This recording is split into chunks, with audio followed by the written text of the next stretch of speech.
Hello and welcome to ओपेरनिस्टिक। Maurya dynasty के इस सीरीज़ में आपका स्वागत है। हमारा ये आज पार्ट 2 है और इसमें हम लोग बात करने वाले हैं मौर्य डायनेस्टी के दूसरे सम्राट बिंदुसार के बारे में। बिंदुसार मौर्य डायनेस्टी के संस्थापक चंद्रगुप्त मौर्य के बेटे थे और सबसे ज़्यादा फेमस, सबसे ज़्यादा सेलिब्रेटेड राजा भारत के जो हुए अशोक महान उनके पिता थे। तो आज हम लोग बिंदुसार के बारे में जानेंगे, लेकिन इससे पहले मैं ये चर्चा शुरू करूं, मैं आपसे रिक्वेस्ट करना चाहता हूं कि यदि आपने हमारे चैनल को अभी तक सब्सक्राइब नहीं किया है तो प्लीज़ हमारे चैनल को सब्सक्राइब कर लें और हमारे फेसबुक पेज को भी लाइक कर सकते हैं, जिससे आप हमसे जुड़े रहेंगे। तो आइए हम लोग देखते हैं बिंदुसार के बारे में। बिंदुसार ने 297 से 273 बीसी 297 से लेकर 273 ईसा पूर्व तक राज किया। He was the son of Chandragupta and Durdhara. Chandragupta Maurya की 3 शादियां हुई थी और उनकी जो पहली पत्नी थी दुर्धरा, उनके और चंद्रगुप्त मौर्य के बेटे थे बिंदुसार। और मोस्ट फेमस रूलर जो रहे भारत के अशोक महान, उनके पिता थे। तो बिंदुसार चंद्रगुप्त मौर्य के बेटे और अशोक के पिता थे। कुछ ग्रीक सोर्सेस, कुछ ग्रीक हिस्टोरियंस उन्हें अमित्रोशेट्स कहते हैं। तो ग्रीक हिस्ट्री में बिंदुसार को अमित्रोशेट्स कहा जाता है। जिस प्रकार से चंद्रगुप्त मौर्य को सेंड्रोकोटस कहा जाता है ग्रीक हिस्ट्री में, उसी प्रकार से बिंदुसार को अमित्रोशेट्स कहा जाता है। महाभाष्य में बिंदुसार को अमित्रघात कहा गया है। अमित्रघात, इसका मतलब होता है स्लेयर ऑफ एनिमीज, दुश्मनों का नाश करने वाला। बुद्धिस्ट और जैन टेक्स्ट में कुछ कहानियां लिखी हुई हैं कि किस तरह से बिंदुसार को उनका नाम मिला। तो कुछ लेजेंड्स हैं, कुछ कहानियां हैं जिनके बारे में हमको आज जानना जरूरी होगा। हालांकि इन कहानियों के भी वर्जन्स हैं। तो इनका किस तरह से जन्म हुआ और क्यों इनका नाम बिंदुसार पड़ा, उसके बारे में जो 2 वर्जन्स हैं, दोनों वर्जन्स मैं आपको इस वीडियो में अभी बताने वाला हूँ। पहला वर्जन ये है कि चंद्रगुप्त के मिनिस्टर थे जो चाणक्य, और चंद्रगुप्त के गुरु भी थे। He used to mix small doses of poison in the emperor's food to build his immunity against possible poisoning attempts. तो वो क्या करते थे, चंद्रगुप्त को उनके खाने में थोड़ा थोड़ा जहर मिला के देते थे। ऐसा वो इसलिए करते थे कि कभी उनको यदि जहर दिया गया धोखे से तो उस जहर का असर चंद्रगुप्त मौर्य पर न पड़े। तो जहर से इम्यूनिटी बनाने के लिए उन्हें थोड़ा थोड़ा जहर खाने में मिला के दिया जाता था। एक दिन चंद्रगुप्त अपने वाइफ के साथ, जो कि उस समय 7 दिन बाद ही उनकी डिलीवरी होने वाली थी, तो उनसे चंद्रगुप्त मौर्य ने अपना खाना शेयर कर लिया। One day Chandragupta, not knowing about the poison, shared his food with his pregnant wife.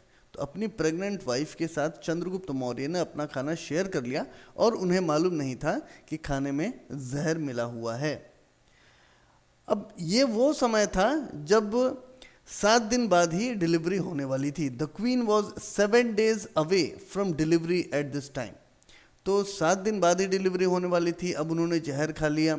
Chanakya को यह पता चला। Chanakya arrived just as the queen ate the poison food.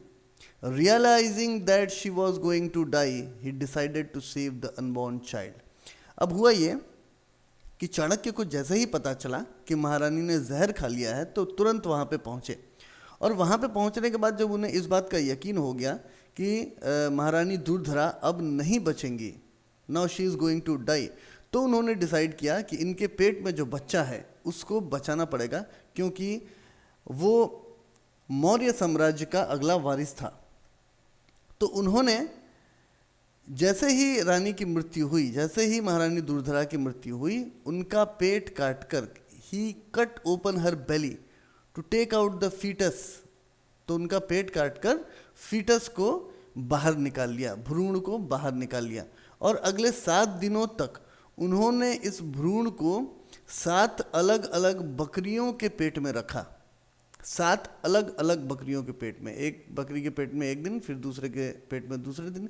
तो इस तरह से उन्होंने इस भ्रूण को बचाया और यही बालक आगे चल के बिंदुसार बने।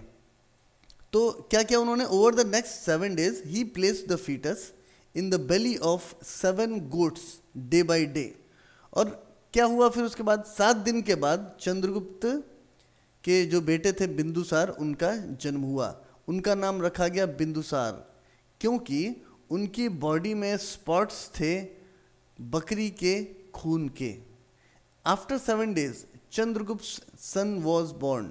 He was named Bindusar because his body was spotted with drops of goat's blood. तो खून के, रक्त के बिंदु इनके शरीर पर थे, इसलिए इनका नाम बिंदुसार रखा गया। तो ये इस कहानी का पहला वर्जन है।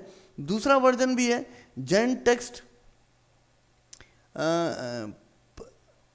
परिशिष्ट पर्वण, इस तरह का एक जैन टेक्स्ट है जो कि इसका एक दूसरा वर्जन लिखता है। इस वर्जन के अनुसार दुर्धरा जो थे, जब उन्होंने, महारानी दुर्धरा ने जब जहर खा लिया तो चाणक्य उसी समय पर वहाँ पे पहुँचे और उनके सामने ही दुर्धरा जो थी वो कोलैप्स हो गई। अब बालक को बचाना चाहते थे चाणक्य, क्योंकि मौर्य साम्राज्य का वारिस था ये बालक। तो उन्होंने डेड क्वीन, जब महारानी मर गई उसके बाद उनका वूम्ब, उनका जो बेली था, उससे उसका ऑपरेशन करके बच्चे को बाहर निकाला। और इस समय तक एक ड्रॉप ऑफ पॉइजन, जहर का एक बूंद, वो बालक तक पहुंच चुका था और उनके सर पर एक बूंद पहुंच चुका था पॉइजन का, और उनके सर पर एक छोटा सा इसका दाग भी बना। तो इसलिए अब चूंकि एक बूंद सर पे लग गया था उनके पॉइजन के, इस चीज को लेते हुए इनका नाम फिर बाद में बिंदुसार रखा गया। By this time a drop bindu of poison had already reached the baby and touched its head, therefore Chanakya named him Bindusara, meaning the strength of the drop. तो बिंदुसार इनका नाम इस तरह से रखा गया। तो ये कहानी है, इसके 2 वर्जन्स हैं, मैंने दोनों वर्जन आपके सामने रख दिए हैं। अलग अलग टेक्स्ट में अलग अलग चीज़ें देखने को मिलती हैं, लेकिन कहीं ना कहीं ये तो बात सत्य है कि इन्हें एक मेडिकल, एक ऑपरेशन वाले मेडिकल ऑपरेशन के तहत इनका जन्म हुआ था, और जहर, इनकी माँ महारानी दुर्धरा जो थी वो जहर की वजह से उनकी मृत्यु हो गई थी। बिंदुसार के 3 बेटे थे, सुशीमा, अशोका और विगतशोक। सुशीमा, अशोका और विगतशोक, जिसमें से आगे चल के अशोक जो है वो भारत के सबसे महान राजाओं में से एक हुआ। बिंदुसार ने अपने बेटे अशोक को उज्जैन का गवर्नर, वॉइस रॉय बनाया था। जिस समय बिंदुसार की मृत्यु हुई उस समय अशोक उज्जैन में ही थे।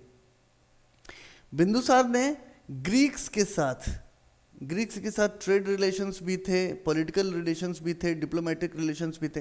तो ग्रीक्स के साथ बहुत ही अच्छे कोर्डियल रिलेशन बिंदुसार ने मेंटेन किए थे।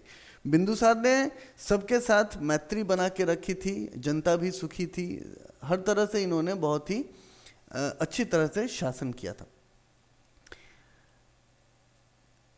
एंटियोकस फर्स्ट के एक एम्बेसडर थे डिमेकस, वो बिंदुसार के कोर्ट में आए थे और काफ़ी समय तक उन्होंने यहाँ पे रह के रिसर्च भी किया था। और वो डिमेकस जो थे वो ग्रीक्स और बिंदुसार के बीच में एक उन्होंने ब्रिज का भी काम किया था और दोनों के बीच में कोर्डियल रिलेशंस बनाने का भी काम किया था। ऐसा माना जाता है कि बिंदुसार का जो डेथ हुआ था वो 12 दिन की फास्टिंग के बाद हुआ था। करीब करीब इसी तरह का जो मृत्यु हुई थी वो चंद्रगुप्त मौर्य की भी हुई थी। चंद्रगुप्त मौर्य ने श्रवण बेलागोला जाकर वहाँ पे संथारा पद्धति से अपनी प्राण त्यागे थे। तो इसी तरह से लगभग बिंदुसार के भी मृत्यु हुई थी। ये बिंदुसार का आप देख सकते हैं कि कितना बड़ा साम्राज्य था बिंदुसार का, इतना बड़ा। इन्होंने साउथ इंडिया और इधर अफगानिस्तान वगैरह ये सब भी उन्होंने अपने राज्य में मिला लिया था। बिंदुसार के बारे में कहा जाता है कि इन्होंने 2 समुद्रों के बीच का सारा ज़मीन, सारी भूमि इन्होंने जीत ली थी। तो इस तरफ और इस तरफ की समुद्र के बीच का ये जो पूरा एरिया है, इन्होंने लगभग सारा एरिया जीत लिया था। तो बहुत बड़ा साम्राज्य बिंदुसार का था। जितना बड़ा साम्राज्य चंद्रगुप्त मौर्य ने बनाया था उसको इन्होंने विस्तार ही किया था, उसको इन्होंने और बढ़ाया था। तो ये थी बिंदुसार की कहानी। अगले पार्ट में हम लोग जानेंगे अशोक महान की कहानी। अगर आपको हमारे वीडियोस पसंद आ रहे हैं तो हमारे चैनल को सब्सक्राइब करना मत भूलिएगा और हमारे फेसबुक पेज को भी लाइक ज़रूर कीजिएगा। अपने कमेंट्स ज़रूर लिखिएगा, हमें आपके कमेंट्स का इंतज़ार रहेगा। मुलाकात होगी अगले लेसन में। एक बार फिर से नमस्कार।